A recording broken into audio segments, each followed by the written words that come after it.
આપણે ઉદાહરણ નંબર 31 સુધી ગયા વિડીયોની અંદર આપણે જોયું હતું.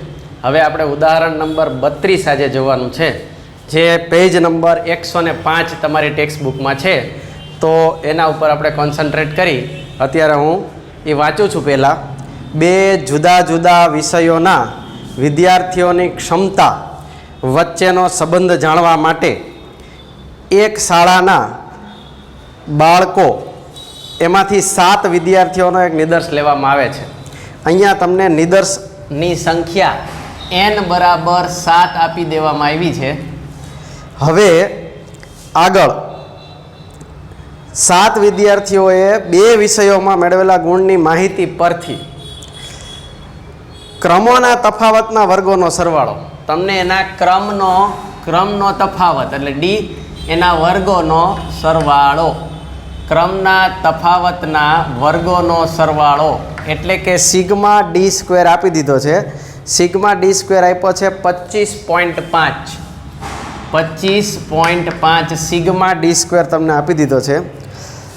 હવે આગળ આમાં બહુ મહત્વનો પોઈન્ટ છે, એ ખાસ જોઈએ આપણે. કોઈ એક વિષયમાં 2 વિદ્યાર્થીઓના ગુણ સરખા છે. બરાબર, કેટલા વિદ્યાર્થીઓના ગુણ સરખા છે? 2. એટલે m બરાબર 2 આપી દીધો. 2 વિદ્યાર્થી સરખા ગુણવાળા છે એટલે 25 સમજો એક વિદ્યાર્થીને છે તો બીજાને 25 છે એટલે 25 2 વાર રિપીટ થાય છે. જેટલી વાર રિપીટ થતા હોય એને આપણે એમ કહેતા હતા. આની પહેલાંના દાખલામાં આપણને ખ્યાલ જ છે કે જેટલી વાર રિપીટ થતા હોય એને આપણે શું કહેતા હતા? એમ. તો 2 જગ્યાએ ગુણ રિપીટ થાય છે, 2 અલગ અલગ જગ્યાએ ગુણો રિપીટ થાય છે એટલે m બરાબર 2 આપણે લેશું. હવે આગળ, અને બાકી જ બધા જ ગુણો જુદા જુદા છે. આ પરથી ક્રમાંક સહસંબંધાંક શોધો. તો હવે પહેલી વસ્તુ આપણે આના ઉપરથી સૂત્ર આપણે જોઈ કે શું આવશે. તો સૂત્ર r બરાબર, આપણું જે સૂત્ર છે એમાં ખાલી ફરક ક્યાં આવશે? તો કે CF નો ફરક આવશે, કારણ કે આની અંદર CF લેવું પડશે. એટલે હું સૂત્ર લખું છું. સૂત્ર આવશે 1 - 6 ટાઈમ કૌંસમાં સિગ્મા ડી સ્ક્વેર પ્લસ વધારામાં અહીંયા CF આવશે. બાકી બધા દાખલામાં ખાલી 6 ટાઈમ સિગ્મા ડી સ્ક્વેર હોય અને નીચે n into n square minus 1. આ સૂત્ર આપણું આવશે. હવે આ સૂત્ર મુજબ દરેક વસ્તુ આમાંથી મૂકતી જવાની, પણ આપણે CF હજી ગોઈતો નથી. તો CF માટેનું એનું સૂત્ર થશે CF બરાબર એનું એમનું જે સૂત્ર છે એ સૂત્ર મુજબ આપણે CF ગોતશું. CF ગોતવા માટેનું સૂત્ર છે m² માઇનસ m છેદમાં 12. અને આવા જેટલા હોય એ બધાનો સરવાળો કરો એટલે CF કહેવાય. આમાં એક જ છે 2, m આમાં એક જ છે, બાકી m બીજા એકેય છે નહીં. એટલે આની અંદર m³ માઇનસ m અને છેદમાં 12 ઉપરથી CF મેળવશું. 2³ માઇનસ 2 છેદમાં 12. 2 દુ 4 દુ 8, 8 માઇનસ 2 એટલે 6, 6 છેદમાં 12 એટલે 0.5. અહીંયા એ જ વસ્તુ હવે મૂકી દેશું આપણે. 1 - 6 ટાઈમ સિગ્મા ડી સ્ક્વેરની વેલ્યુ ઓલરેડી 25.5 આપેલી છે, પ્લસ 0.5 આપણે અહીંયાથી મૂકશું અને એના છેદમાં n બરાબર nની કિંમત છે 7, 7નો સ્ક્વેર માઇનસ 1. હવે આમાં આપણે 1 - 6 ટાઈમ 25.5માં 0.5 ઉમેરાઈ જાય એટલે 26 થઈ ગયા. અને નીચે 7 તો છે જ, 49 માઇનસ 1 એટલે 48 થઈ ગયા. 1 આ બંનેનો ગુણાકાર અને આ બંનેનો ગુણાકાર કરી અને એનો ભાગાકાર કરવાનો. ઉપરનો ગુણાકાર આવે છે 156, નીચેનો આવે છે 336. 1 - એનો ભાગાકાર આવે છે 0.4643. 1 - એટલા કરશો એટલે જવાબ આવશે 0.5357. આમ આરની કિંમત કેટલી આવી? તો આર બરાબર એપ્રોક્સિમેટ કરીએ એટલે 2 પોઈન્ટ આમાં લેશું આપણે એટલે 0.54. આ આરની કિંમત થઈ ગઈ. આરની કિંમત મળી 0.54. આ આપણું ઉદાહરણ નંબર 31 છે. ઉદાહરણ નંબર 32. ઉદાહરણ નંબર 32. અહીંયા આપણું ચેપ્ટર પૂરું થાય છે. એટલે હવે આના પછી જે કાંઈ સ્વાધ્યાય આવે, સ્વાધ્યાય 2 આખું, એ એક પછી એક તમારે ધીરે ધીરે પૂરું કરવાનું છે. બરાબર? એમાં કાંઈ સમસ્યા હોય તો તમારે મને પૂછવાનું છે. અને ત્રીજા સ્વાધ્યાય તરફ આપણે આગળ જવું છે. બરાબર? આના પછી બીજું સ્વાધ્યાય તમે પૂરું કરજો. આ એક વીકનો હવે ટાઈમ મળશે. પાછું નેક્સ્ટ શુક્રવારે જ્યારે આપણું લેક્ચર હશે એની પહેલાં તમે સ્વાધ્યાય 2 કમ્પ્લીટ કરીને આપજો. હું ચિરાગ સાહેબને કહેતો જઈશ એટલે એ પ્રમાણે તમારું ચેક કરે. બરાબર? પછી સ્વાધ્યાય 3 જે છે એની આપણે હવે શરૂઆત કરવી છે. બરાબર? બીજા સ્વાધ્યાયમાં આના ઉપર ફોકસ 2 મિનિટ કરો. આમાં કાંઈ ન સમજાય તો પહેલાં આપણે જોઈ લ્યો, પછી આગળ વધી.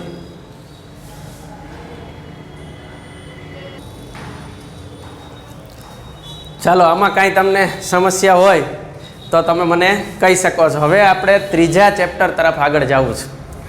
ત્રીજું ચેપ્ટર આપણા માટે બહુ સરળ છે અને મહત્ત્વનું છે.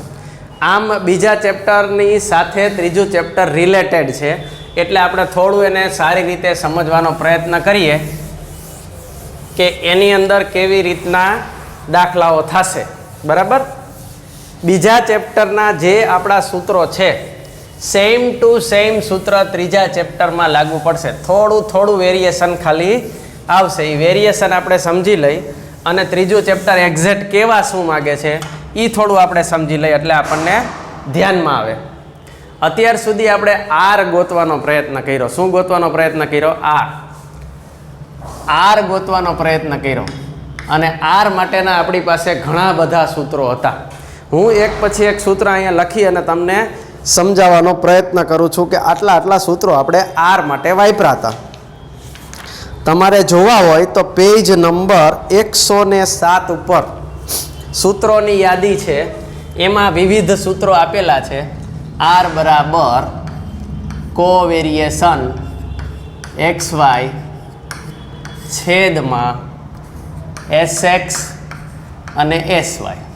એ જ પ્રમાણે બીજી આરનું સૂત્ર હતું સિગ્મા x માઇનસ x બાર y માઇનસ y બાર છેદમાં under route sigma x minus x બારનો સ્ક્વેર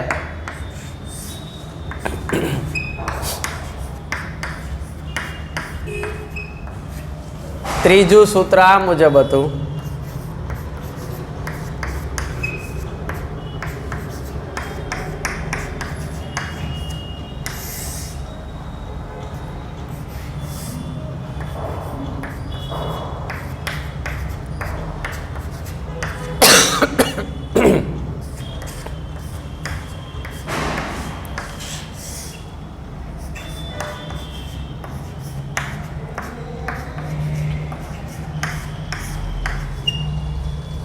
ત્રીજું સૂત્ર આ મુજબ હતું. બરાબર?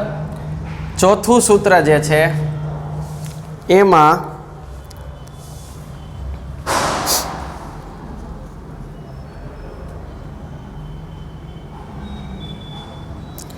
આમ તો મુખ્ય 3 સૂત્ર જ ગણી શકાય, છતાંય ચોથું લખવું હોય તો ચોથું સૂત્ર આ મુજબ આવે.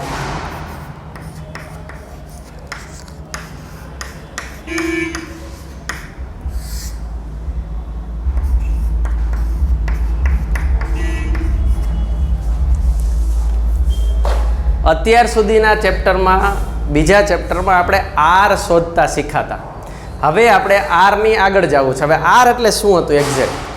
તો 2 વિવિધ ચલ x અને ચલ y, એની વચ્ચેનો સંબંધ એટલે આર. 2 ચલ હતા. એક ચલ હતો x, બીજો ચલ હતો y. આ 2 ચલ વચ્ચે કેવો સંબંધ છે એ આર ઉપરથી નક્કી થાય. પણ એમાં માત્ર આપણે સંબંધ જ નક્કી કરી શકીએ.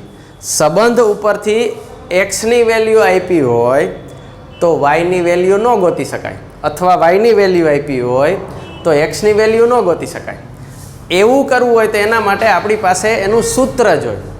એના માટે આપણે એનું સુરેખ સમીકરણ જોઈએ. તો સુરેખ રેખા આપણે ગોતવી પડે, સુરેખ સમીકરણ આપણે ગોતવું પડે. તો એનું સમીકરણનું સ્ટાન્ડર્ડ ફોર્મ છે y બરાબર a પ્લસ bx. આ એનું સ્ટાન્ડર્ડ ફોર્મ છે. આ સમીકરણમાં a અને b અચળાંકો છે. a અને b શું છે? અચળાંકો છે. અને x y ચલ છે. હવે x ચલ આપેલો હોય અને અચળાંકો જો આપણને ખ્યાલ હોય તો x આપેલો હોય તો x ની કિંમત મૂકીને y ગોતી શકાય અથવા y ની કિંમત મૂકીને x પણ શોધી શકાય. તો આ પ્રકારના સૂત્રો જે મેળવવાના છે એ ટાઈપના દાખલાઓ અને એ વસ્તુનો અભ્યાસ હવે આપણે આના પછીના ચેપ્ટરમાં એટલે કે ચેપ્ટર નંબર 3માં કરવાનો છે. ચેપ્ટર નંબર 3 સુરેખ નિયત સંબંધ શબ્દ એમાં છે. સુરેખ નિયત સંબંધ, એમાંથી આ બી ને નિયત સંબંધાંક કહેવાય. નિયત સંબંધાંક. આ બી એટલે બીજું કાંઈ નથી પણ નિયત સંબંધાંક છે. હવે ઈ કેમ ગોતવો એના સૂત્ર અને એ કેમ ગોતવો એના સૂત્ર. તો એ ગોતવા માટેનું સૂત્ર તો સાવ સહેલું છે. a is equal to y bar minus bx બાર.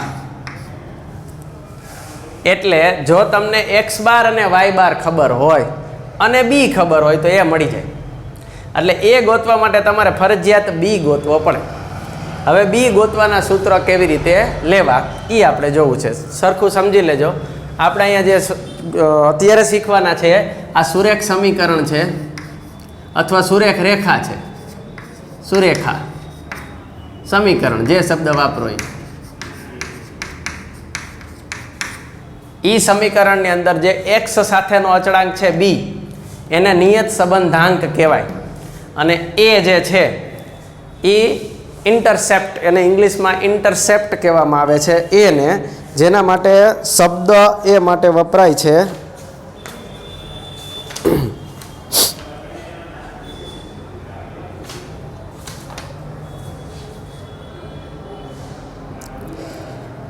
અંતઃખંડ.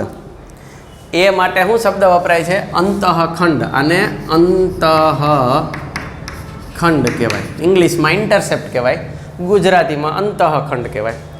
આને નિયત સંબંધાંક કહેવાય. બરાબર. અને ઇંગ્લિશમાં એને લિનિયર કોરિલેશન એવો શબ્દ વપરાય. Linear correlation. બરાબર. આ નિયત સંબંધાંક અને આ અંતઃખંડ. અંતઃખંડનું સૂત્ર મેં તમને લખાવી દીધું. a બરાબર y બાર માઇનસ bx બાર. બી નિયત સંબંધાંકનું સૂત્ર હું તમને હમણાં સમજાવું છું. પહેલાં હરખું બધું સમજી લ્યો. આ તો મેં આગલું રિપીટ કર્યું ખાલી આરના સૂત્ર. અહીંથી આપણું નવું ચેપ્ટર ચાલુ થયું. આ ચેપ્ટર નંબર 3. એમાં આપણે જોયું કે આપણે રિવિઝનમાં x અને y ઉપરથી r આગલા ચેપ્ટરમાં ગોતતા હતા. r ગોતવાના આને સહસંબંધાંક કહેવાય.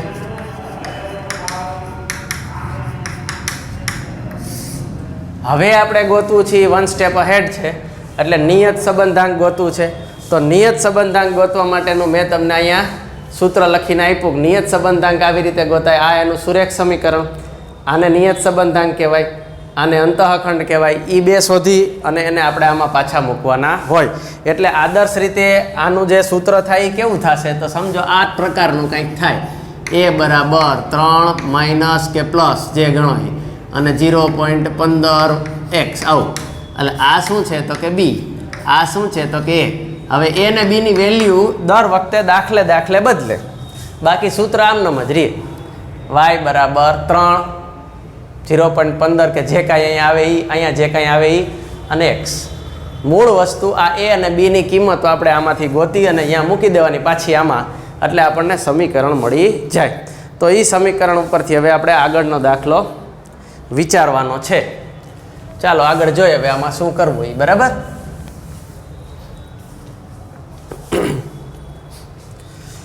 અહીંયા તમને આ નિયત સંબંધાંક બીનું સૂત્ર હવે સમજાવું છું. જોજો, બીના સૂત્રમાં કાંઈ નથી.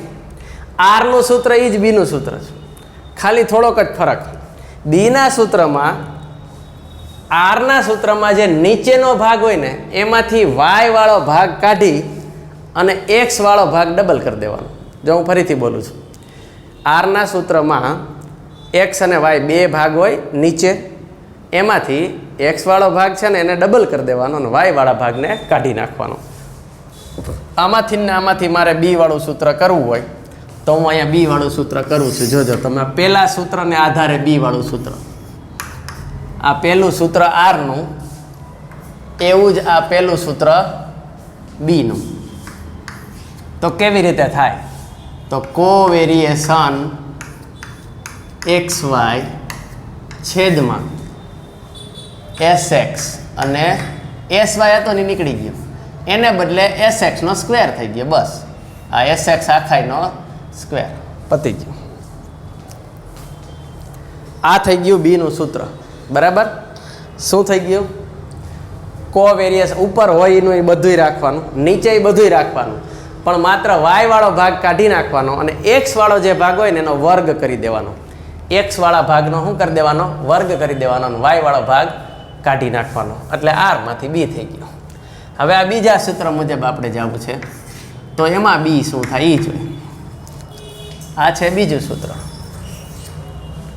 બીજા સૂત્રમાં ઉપર જે છે એ એમનામ sigma x minus x bar Y minus Y બાર છેદમાં, હવે બે વસ્તુ હતી. એક આ વાય માઇનસ વાય બાર વાળો ભાગ હતો એ કાઢી નાખવાનો, વાય વાળો. ઓલો એક જ રાખવાનો. કયો? આ એક જ, x minus x bar square. હવે એનો વર્ગમૂળ હતો ને એ નીકળી જશે. શું કામ? કારણ કે વર્ગ કરી આને બે વાર લખીએ એટલે વર્ગ થાય, વર્ગ થાય એટલે વર્ગમૂળ નીકળી જાય, એટલે આ નહીં લખવાનું. બસ ખાલી આટલું જ જવાબ લ્યો. આ થઈ ગયું બીનું સૂત્ર બીજું. ઓને ડબલ કરી નાખ્યા એટલે વર્ગમૂળ નીકળી ગયા. આ ભાગને ડબલ કર્યા એટલે વર્ગમૂળ નીકળી ગયા. આમાં આ ભાગને ડબલ કર્યા એટલે સ્ક્વેર થઈ ગયા. હવે ત્રીજામાં એ જ પ્રમાણે પહેલાં આ બે સરખી રીતે જોઈ લ્યો, પછી ત્રીજું આપણે જોઈ જરાક. બરાબર. ત્રીજામાં સેમ ટુ સેમ આ જ પ્રમાણે આપણે આગળ વધવાનું થશે. બરાબર છે. ત્રીજામાં બી બરાબર, આ ત્રીજો છે આર, ઉપરનું એઝ ઇટ ઇઝ, ઉપરનામાં કોઈ પણ પ્રકારનો ફરક નહીં. N sigma x Y minus sigma x અને સિગ્મા વાય. નીચે શું કરશું? તો નીચે માટે આ એક્સ વાળું ના વાય વાળું બે છે, વાય વાળું કાઢી નાખશું અને એક્સ વાળો ભાગ ડબલ કરશું એટલે વર્ગમૂળ નીકળી જશે. વર્ગમૂળ નીકળી જશે એટલે આવું થઈ જશે, n sigma x square minus sigma x whole square, વર્ગમૂળ ગયું. આ બી. આ ત્રીજું સૂત્ર. એ જ પ્રમાણે હવે ચોથું સૂત્ર પણ આપણે તૈયાર કરી શકશું. બરાબર. જેમ પહેલું સૂત્ર કર્યું, જેમ બીજું સૂત્ર કર્યું, ત્રીજું સૂત્ર કર્યું, એમાં ચોથું સૂત્ર. હવે ચોથા સૂત્રમાં આપણે કેમ કરશું? તો ચોથા સૂત્રની અંદર આપણે જોઈ લઈ. ચોથું સૂત્ર બી બરાબર sigma x Y minus N X bar Y bar. ઉપરનામાં કોઈ જ ફરક નહીં, નીચેનામાં એક્સ વાળો ભાગ ડબલ થાય. એનને આપણે કાંઈ હળી નહીં કરવાની, એન તો રહેવા જ દેવાનો. ખાલી એસ વાળો ભાગ છે એક્સ વાળો એ ડબલ કર્યો અને ઓલો કાઢી નાખ્યો, વાય વાળો ગયો. આ વાય વાળો ભાગ ચાલ્યો ગયો. એક્સ વાળો ભાગ છે એ સ્ક્વેર કરી નાખ્યો. બરાબર. આમાં કોઈને કાંઈ કન્ફ્યુઝન હોય તો જરાક 2 મિનિટ જુઓ, પછી આપણે એમાં આગળ વધી. ફરીથી નજર વ્યવસ્થિત દોડાવો, એક એક વસ્તુ ઉપર ફોકસ કરો. કેવી રીતના આરમાંથી બી કન્વર્ટ થયા, કેવી રીતે એક્સ વાળો ભાગ ડબલ થયો, કેવી રીતે વાય વાળો ભાગ વયો ગયો, આ બધી વસ્તુ આમાં જરાક વ્યવસ્થિત તમે નજર કરીને જુઓ. બરાબર. 2 મિનિટનો તમને ટાઈમ આપું, નજર કરીને જુઓ તમે.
ચારે ચાર સૂત્ર વ્યવસ્થિત રીતે પાકા કરવાના છે. એક વાર એવું લાગે તો અત્યારે જ વિડીયો જોતાં જોતાં જ લખી લ્યો. તમ તારે એક વાર વ્યવસ્થિત લખી લ્યો, લખીને પાકા કરી લ્યો. હવે હું આ ભાગ ભૂસી નાખું છું, બરાબર. આજે જૂનો ભાગ R વાળો છે એ રબ કરી નાખું છું. નવો ભાગ આપણો રહેશે ચેપ્ટર 3નો, બરાબર. જૂનો પાર્ટ જે છે એ અત્યારે હું રબ કરું છું.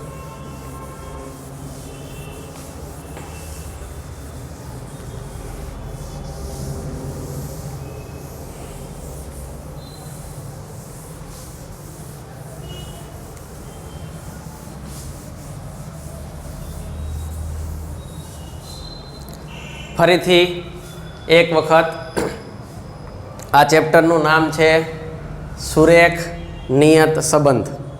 સુરેખ નિયત સંબંધમાં આપણે ભણવાનું શું છે તો દરેક એક્સ અને વાય બે ચલ વચ્ચે એક સુરેખ સંબંધ આપણે ભણવાનો છે. આને કહેવાય સુરેખ સંબંધ, સુરેખ સમીકરણ, સુરેખ સંબંધ, રેખાનું અન્વયોજન, આવા શબ્દો આવશે. રેખાનું અન્વયોજન કરો એટલે આ જ બધું છે. અલગ અલગ શબ્દો આવશે. આના માટે એક શબ્દ આવશે વાય કેપ બરાબર. વાયને બદલે શું આવશે? અહીંયા આવી ટોપી પહેરાવેલી હશે એના માટે શબ્દ વપરાશે વાય કેપ. એવી જે ટોપી પહેરાવેલી હોય એના માટે આને કહેવાય cap. Cap cap y cap. Y cap બરાબર એ વત્તા બી એક્સ. હવે કેપ લખવાનું કારણ શું એ પહેલાં સમજી લે. કેપ લખવાનું કારણ એ કે તમે જ્યારે એક્સ ઉપરથી વાયની વેલ્યુ ફાઇન્ડ કરો છો, શોધો છો, ત્યારે આ વેલ્યુ તમને સૂત્ર ઉપરથી જે મળે છે એ એકચ્યુઅલ વેલ્યુ નથી, તમારી અંદાજ કરેલી, અંદાજિત કિંમત, અન્વાયોજિત કિંમત છે.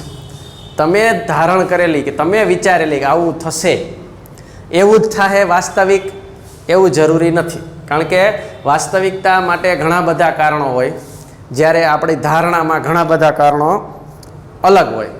આ ધારણા છે કે એક્સની કિંમત આ હોય તો વાયની કિંમત આ મળે. ધારણા મુજબનો જે વાય મળ્યો છે એ વાયને કહેવાય Y bar, Y cap, sorry Y cap. Original Y હોય એને વાય કહેવાય. આ ઓરિજિનલ વાય નથી એટલે વાય કેપ શબ્દ વાપરવામાં આવશે.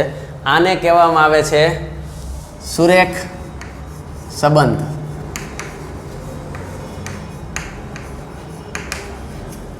અથવા રેખાનું અન્વયોજન.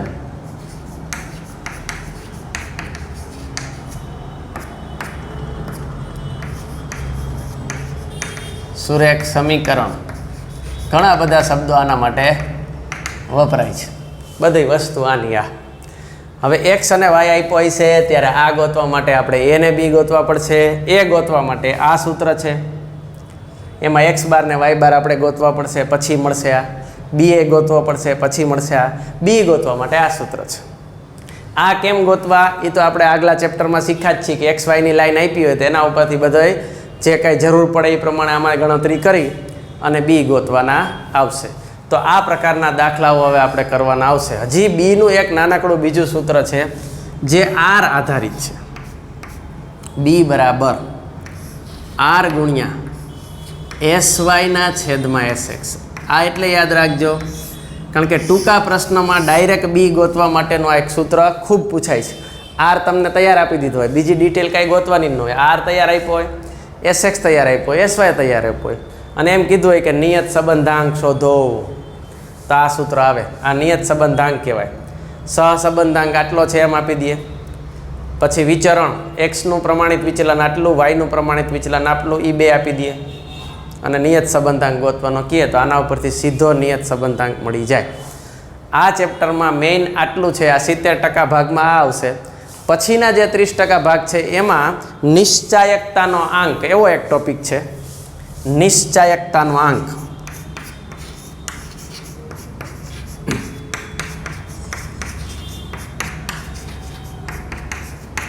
જેને આપણે કેપિટલ આર સ્ક્વેર વડે દર્શાવી છે. આ શું છે એનો વારો આવશે ત્યારે આપણે જોશું. અત્યારે ખાલી આપણને ખ્યાલ આવે કે એક આ ટોપિક છે અને એક આ ટોપિક છે. બસ બે જ ટોપિક આ ચેપ્ટરમાં છે. બરાબર.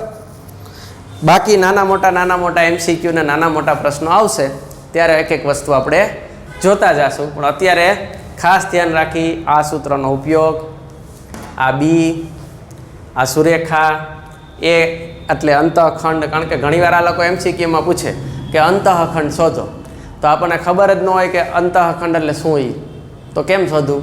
એટલે એ અંતઃખંડ. નિયત સંબંધાંક શોધો. બીજું નિયત સંબંધાંકને ઢાળે કહીએ, ઢાળ. રેખાનો ઢાળ શોધો એવો પ્રશ્ન આવે. રેખાનો ઢાળ શોધો, તો ઢાળ શોધો એટલે હું બી શોધો. આ પહેલું લેક્ચર બહુ ઇમ્પોર્ટન્ટ છે, 2 વાર જોઈ લેજો વ્યવસ્થિત, બરાબર. કારણ કે આ બધી વસ્તુના આધારે પછી આગળ દાખલાઓ આવશે. નિયત સંબંધાંક શોધો એટલે બી શોધો, ઢાળ શોધો એટલે બી શોધો, અંતઃખંડ શોધો એટલે એ શોધો, બરાબર. સુરેખા શોધો એટલે બધુંય શોધો. હવે એક પછી એક આપણે આગળ દાખલો કરવો છે, એટલે એના માટે આગળ જાય પહેલાં 2 મિનિટ અહીં કોન્સન્ટ્રેટ થઈ જાઓ. હું તમને 2 મિનિટનો ટાઈમ આપું, તમે જોઈ લ્યો જરાક વ્યવસ્થિત, બરાબર.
હવે આપણે ઉદાહરણ નંબર 1 જોવું છે.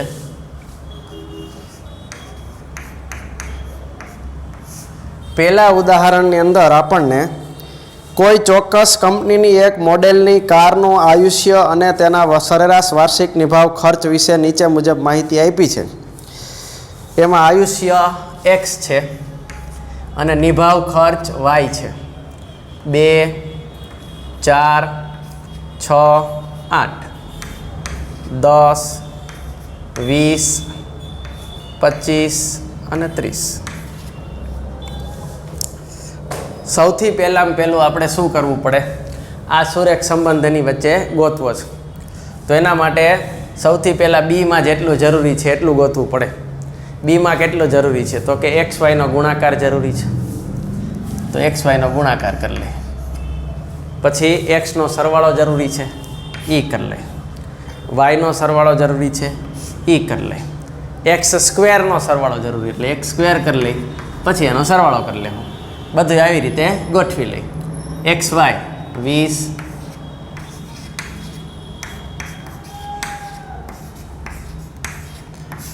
X² 4, 16, 36, 64, 120 આનો સરવાળો.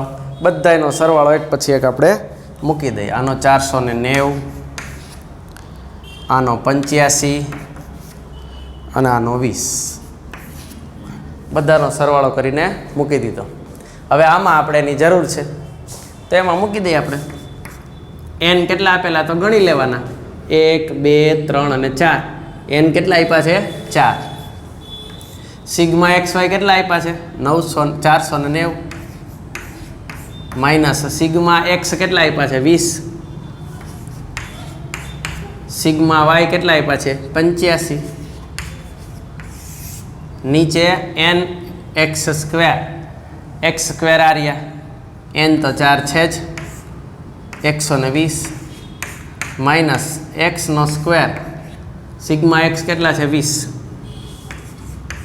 पछी आने सादू रूप आपशू एटले सादा रूप मुजब एनो जवाब आ प्रमाणे आवशे। उपरना जवाब आवे छे 1960 माइनस 1700 छेद में 480 माइनस 400 एटले जवाब थाय छे 260 ना छेद में 80 सादुरूप आपता 3.25 जवाब आव्यो। आ बी मळी गयो। केनी किंमत मळी? आ बी नी किंमत मळी। हवे आपणे शुं गोतवुं तो के ए गोतवा माटे शेनी जरूर पड़े ई जोई। पहेलुं स्टेप आ कर्युं आपणे। हवे बीजुं स्टेप आ ए बराबर वाय बार माइनस बी एक्स बार तेमां एक्स बार जोई वाय बार जोई बी जोई। बी तो आ रह्या एक्स बार ने वाय बार तो आपणे गोईता नथी तो पहेला ई गोत लઈએ अहींया एक्स बार वाय बार सिग्मा एक्स छेद में एन सिग्मा वाय छेद में एन सिग्मा एक्स 20 ना छेद में 4 सिग्मा वाय 85 ना छेद में 4 आ 5 बराबर अने ओलू आवे 21.25 ये आमां मूकी दे એટલે એ મળી जाए। बीजू स्टेप पूरू ए बराबर वाय बार एटले के 21.25 माइनस बी एटले के 3.25 अने एक्स बार एटले के 5 अने सादू रूप आपशू 21.25 माइनस 16.25 एटले जवाब आव्यो 5। आ एनो जवाब मळी गयो। अहींया बी मळी गया अहींया ए मळी गया। हवे त्रीजું स्टेप। त्रीजा स्टेप में शुं आवे रेखा। आ रेखा वाय कैप बराबर ए नी जग्याए शुं मूकशुं 5 प्लस बी नी जग्याए शुं मूकशुं 3.25 अने एक्स ल्यो आ थई गई रेखा बराबर। आ प्रकारे आपणो दाखलो आगळ थशे। हवे आमां आगळ जो उदाहरण में आपणे दाखलो वांचशुं ने तो एमां लख्युं छे कि आ परथी जो कारनुं आयुष्य 10 वर्ष होय तो निभाव खर्च मेळवो। एटले आमां 10 आप्या नथी जो पण जो 10 होय तो जो आ चौथो स्टेप थशे। जो एक्स 10 होय तो वाय शोधो। तो आमां मूकी देवानुं हवे बस पूरुं। वाय कैप बराबर 5 प्लस 3.25 अने एक्स नी जग्याए हवे 10 मूकी देवानुं एटले वाय कैप बराबर 5 प्लस 32.5 वाय कैप बराबर 32 ने 5 37.5 आ जवाब फाइनल। केटलो वाय हशे 37.5। आ वाय नी आपणे अनुमानित किंमत गोईती कहेवाय अंदाजित किंमत गोईती कहेवाय।